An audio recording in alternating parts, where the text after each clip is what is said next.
Engkau yang terbaik bagi setiap kami. Sebab Engkau Bapa kami yang baik, Engkau tidak pernah meninggalkan setiap kami. Ajar kami untuk selalu berharap hanya kepada Tuhan. Bapa, kami percaya Engkau hadir di tengah-tengah setiap kami pada pagi hari ini. Setiap pujian kami dan penyembahan kami, biarlah itu berkenan kepada Tuhan. Saatnya Tuhan kami rindu mendengarkan suara Tuhan. Urapi, berkati setiap kami, biar hati kami menjadi tanah yang subur, tanah yang baik. Sehingga benih yang ditabur pada pagi hari ini bisa berbuah dan menghasilkan menjadi kemuliaan bagi nama Tuhan. Pakai kami, urapi hamba yang jauh dari sempurna ini untuk menyampaikan firman-Mu. Biar Engkau yang berbicara bagi setiap kami. Kami sungguh siap Tuhan mendengar isi hati Tuhan. Di dalam nama Tuhan Yesus Kristus yang siap untuk diberkati firman Tuhan, mari sama-sama kita katakan amin. Silakan duduk Bapak Ibu Saudara yang kasih Tuhan. Shalom. Selamat pagi Bapak Ibu Saudara. Saya bersyukur bisa hadir dalam ibadah doa pagi di HFC Rungkut pagi hari ini. Saya datang sendiri tanpa istri saya karena istri saya juga ada pelayanan doa pagi secara online di rumah. Jadi kita bagi tugas gitu Bapak Saudara ya. Nah Bapak Saudara, terima kasih kepada Tuhan dan terima kasih untuk koordinator ibadah doa pagi yang mempercayakan saya untuk menyampaikan firman Tuhan. Bapak Ibu, waktu saya tidak lama. Berapa jam Pak ya? Oh 1 jam. Baik. Judul firman Tuhan yang akan kita renungkan, saya beri judul siapa yang menjamah jubahku. Kita buka Markus pasal 5 ayat 25 sampai 34. Markus pasal 5 ayat 25 sampai 34. Yang sudah dapat katakan amin. Yang belum dapat katakan haleluya. Saya tunggu sampai amin semua Bapak Ibu Saudara ya. Oke, Markus pasal 5 ayat 25 sampai 34. Saya baca. Adalah di situ seorang perempuan yang sudah 12 tahun lamanya menderita pendarahan. Ia telah berulang-ulang diobati oleh berbagai tabib sehingga telah dihabiskannya semua yang ada padanya. Namun sama sekali tidak ada faedahnya, malah sebaliknya keadaannya makin memburuk. Dia sudah mendengar berita-berita tentang Yesus, maka di tengah-tengah orang banyak itu ia mendekati Yesus dari belakang dan menjamah jubahnya. Sebab katanya, asal ku jamah saja jubahnya, aku akan sembuh. Seketika itu juga berhentilah pendarahannya dan ia merasa bahwa badannya sudah sembuh dari penyakitnya. Pada ketika itu juga Yesus mengetahui bahwa ada tenaga yang keluar dari dirinya.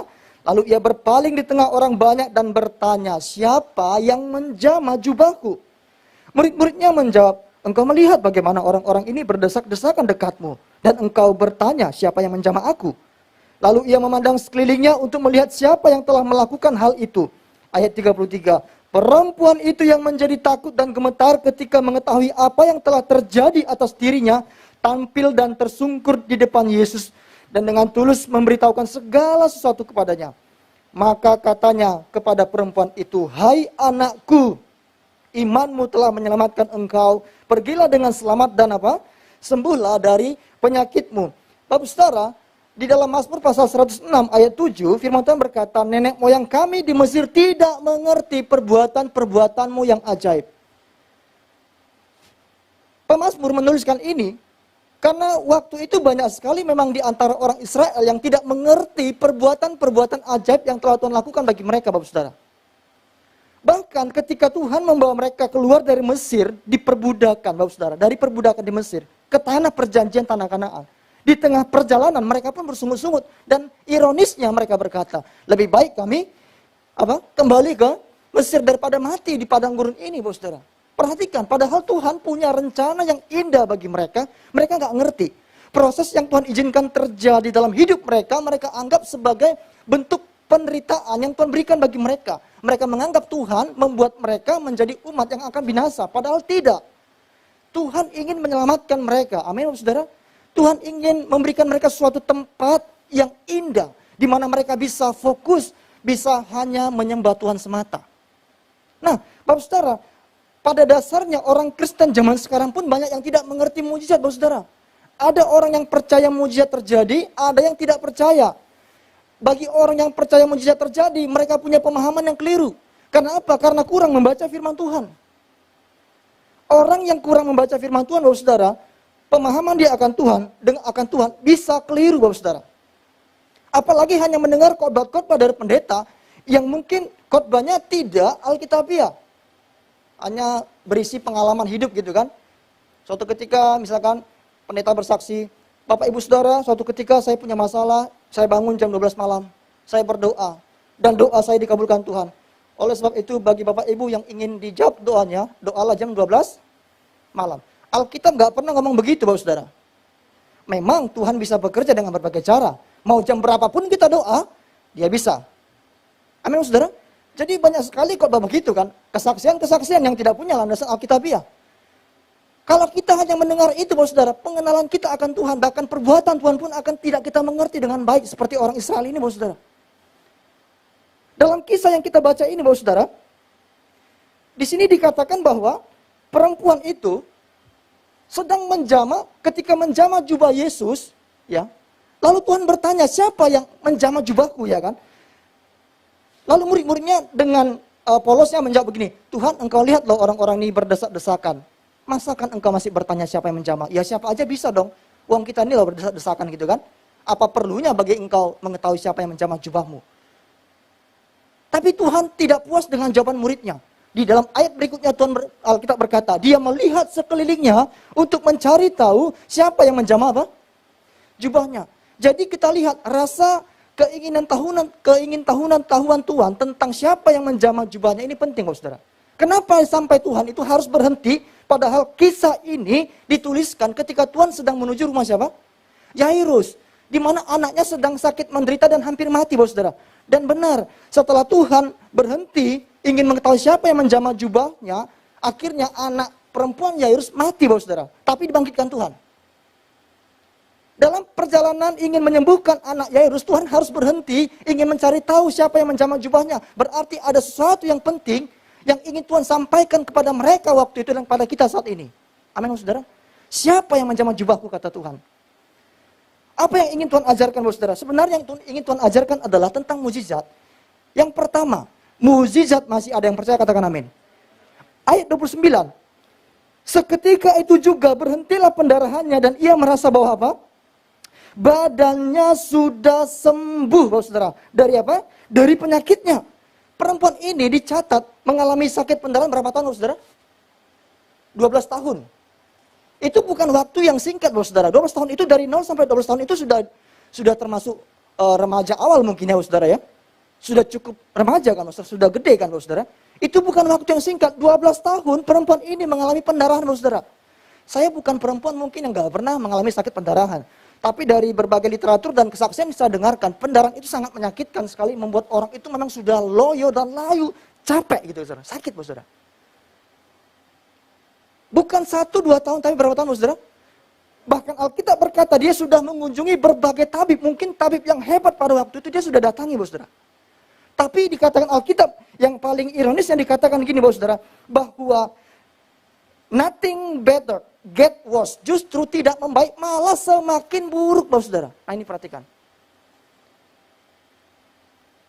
Dia sudah pergi ke tabib terkenal, mungkin orang sekarang berkata dokter terkenal, justru tidak semakin membaik, malah semakin memburuk, get worse, kata Alkitab dalam terjemahan bahasa Inggris. Bagaimana kira-kira perasaan perempuan ini, Bapak Saudara? Uangnya sudah habis. Semua yang dia punya dia sudah keluarkan untuk mengobati penyakitnya, tapi tidak sembuh. Malah semakin apa? Memburuk. Mungkin kalau orang yang tidak punya pengharapan, berkata, udahlah aku akhiri hidupku, gitu kan. Tapi bagi orang yang punya Tuhan, dia berkata, masih ada Tuhan. Masih ada harapan. Ketika dia dengar tentang Yesus, lalu dia berkata dengan imannya, asal ku jamah saja jubahnya, aku pasti sembuh. Mukjizat terjadi, Bapak Saudara. Nah, Bapak Saudara, setelah menjamah jubah Yesus dikatakan jelas di ayat 29 langsung, mukjizat terjadi, dia sembuh. Sebab apa? Tuhan Yesus tetap sama. Dulu, sekarang sampai. Kalau dulu Tuhan melakukan mukjizat, maka sekarang pun dan sampai selama-lamanya. Dia sanggup menolong Bapak, Ibu, Saudara, dan saya. Apapun yang kita alami. Kenapa? Karena kuasanya tetap apa, Saudara?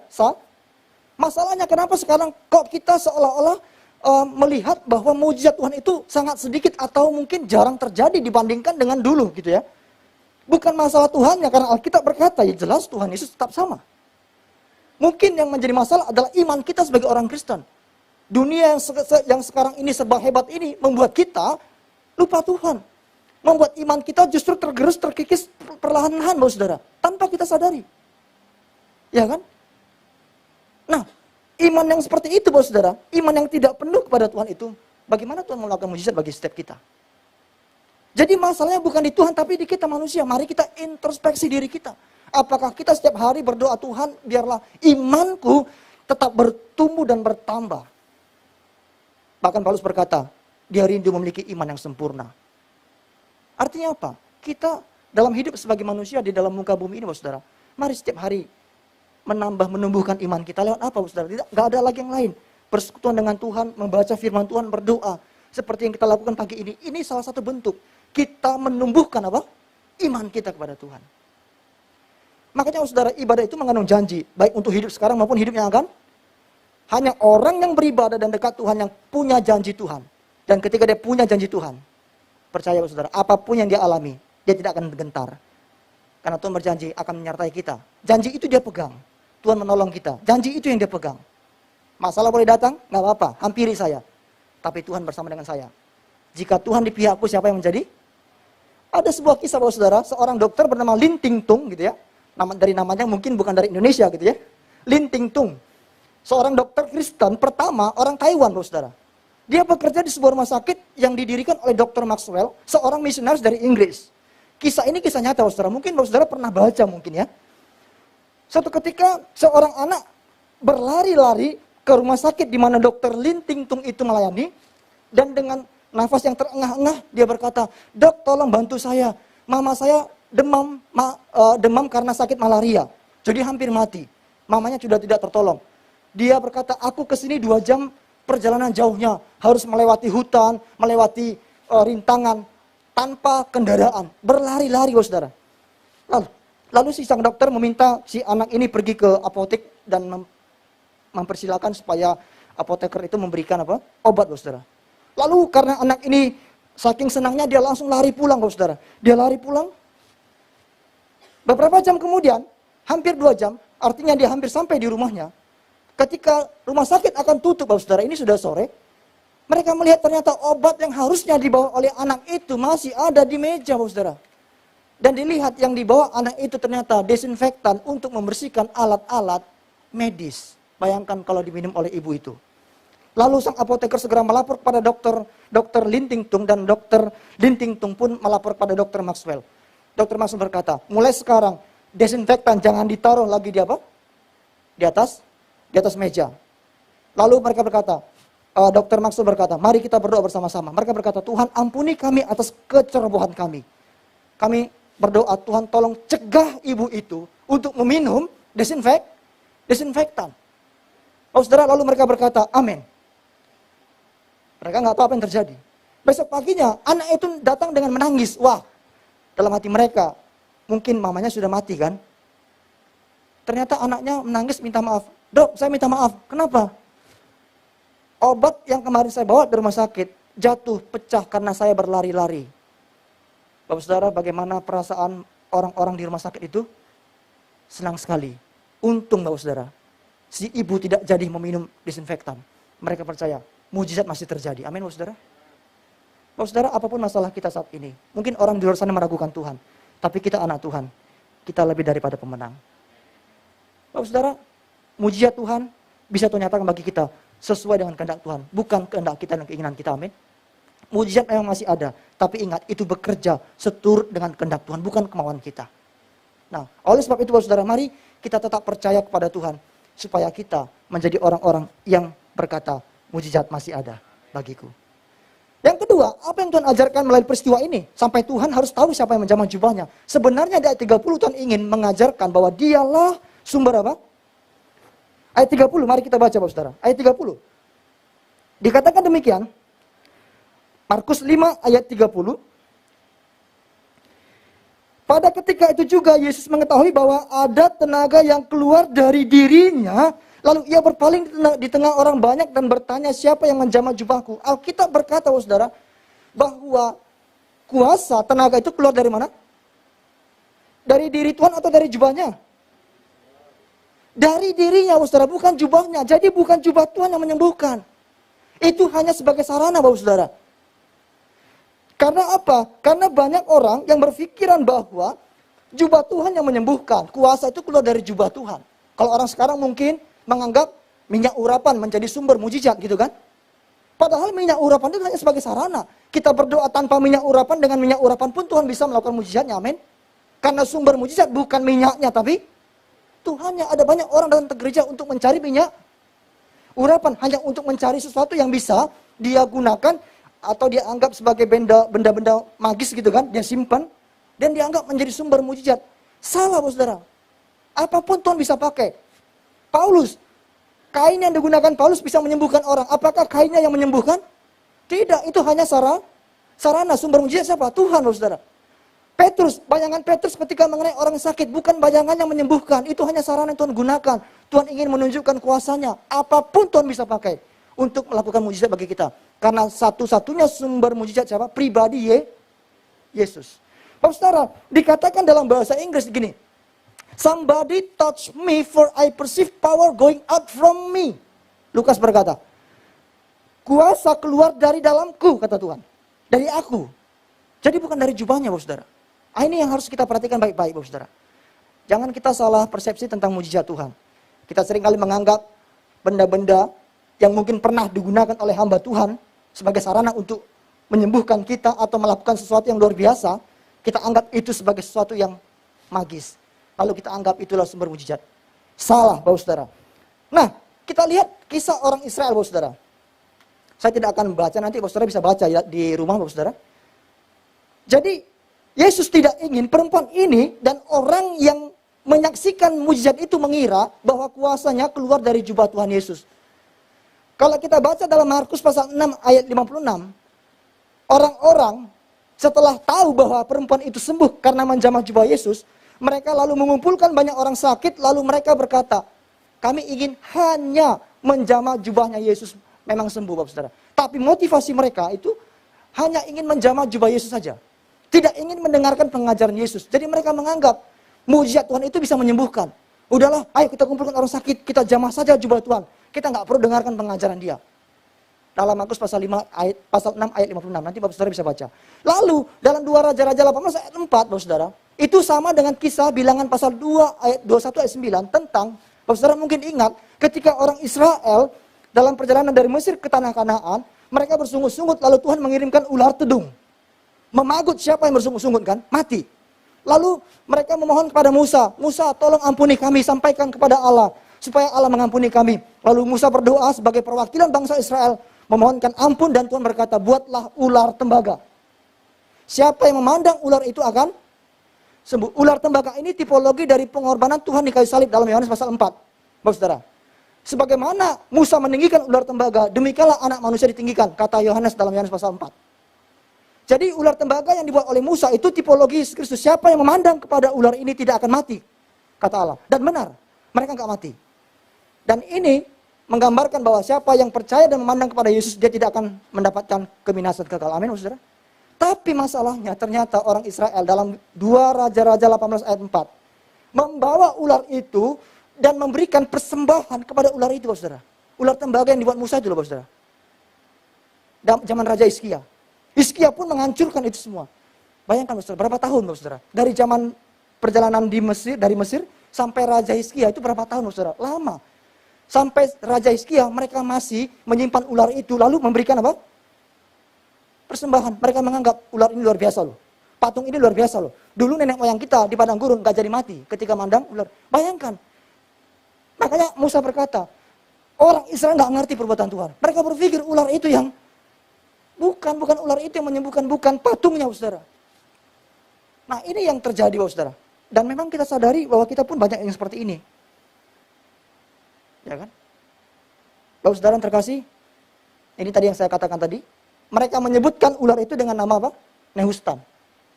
Jadi sampai zaman Raja Hizkia, mereka menyimpan ular itu, bahkan mereka kasih nama loh, Nehustan. Ya kan? Nah, oleh sebab itu Bapak saudara, mari kita sebagai orang percaya, jangan mencari sarana mujizat, tapi apa? Carilah sumber mujizat siapa? Yesus. Mari kita bertobat, apabila ada di antara kita yang masih mencari sarana-sarana mujizat sampai sekarang. Carilah sumber mujizat. Carilah Yesus itu sendiri. Maka apa yang kita perlukan akan Tuhan apa? Berikan bagi setiap kita. Yang terakhir, apa yang Tuhan ajarkan Bapak saudara dari kisah perempuan yang sakit pendarahan ini. Ayat 34. Yang Tuhan ajarkan kepada kita, mari kita berorientasi fokus kepada mujizat kekal. Yaitu apa? Keselamatan jiwa. Ayat 34. Dikatakan demikian Bapak Saudara. Maka katanya kepada perempuan itu, hai anakku, imanmu telah menyelamatkan engkau, pergilah dengan selamat dan sembuhlah dari penyakitmu. Bukankah di ayat sebelumnya dikatakan perempuan itu sudah tahu dia sembuh? Tapi kenapa Tuhan perlu mengkonfirmasi, imanmu telah menyelamatkan engkau, pergilah dan engkau sembuh dari penyakitmu. Karena kesembuhan yang perempuan itu terima Bapak Saudara, ketika dia sembuh dari sakit pendarahan, itu hanya kesembuhan, mujizat secara jasmani Bapak Saudara. Yang Tuhan mau bukan itu sebenarnya, tapi keselamatan jiwa dari si perempuan itu. Jadi Tuhan mengkonfirmasi dia, imanmu, ingat ya, kamu ini sudah beriman, punya iman. Pergilah, kamu telah diselamatkan. Bukan hanya sembuh, tapi jiwanya selamat. Bapak Saudara, yang ingin Tuhan ajarkan bagi setiap kita adalah, jangan fokus kepada mujizat sementara. Karena yang Tuhan mau adalah, kita harus mendapatkan pengampunan dosa. Amin Bapak Saudara. Sebab itulah mujizat kekal. Untuk apa kita punya seluruh dunia ini kalau kita kehilangan nyawa kita? Jangan kita fokus kepada kesembuhan. Kita fokus kita hanya Tuhan rindu, Tuhan memberikan kita mungkin kesembuhan, Tuhan rindu memberikan kita mungkin kekayaan, kita bisa meminta, tapi jangan itu menjadi fokus kita, saudara. Sebab segala sesuatu yang ada di dunia ini dicari oleh bangsa-bangsa yang tidak mengenal Allah, amin. Sebab apa? Kita percaya apa yang dikatakan oleh Daud. Tuhan adalah gembalaku, tak akan kekurangan. Ketika Tuhan gembala kita, apalagi yang kita takutkan gitu kan?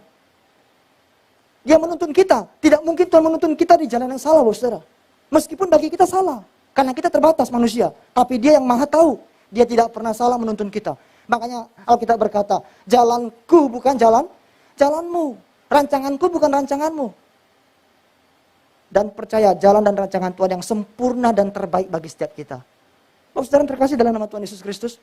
Jadi kebutuhan utama manusia sebenarnya bukan sembuh dari penyakit. Tetapi sembuh dari apa? Sebab semua orang telah kehilangan kemuliaan Allah dan telah berbuat dosa. Hanya Yesus yang sanggup mengampuni dosa umat manusia. Sebab dia adalah Allah yang menjadi manusia. Dia yang berinkarnasi.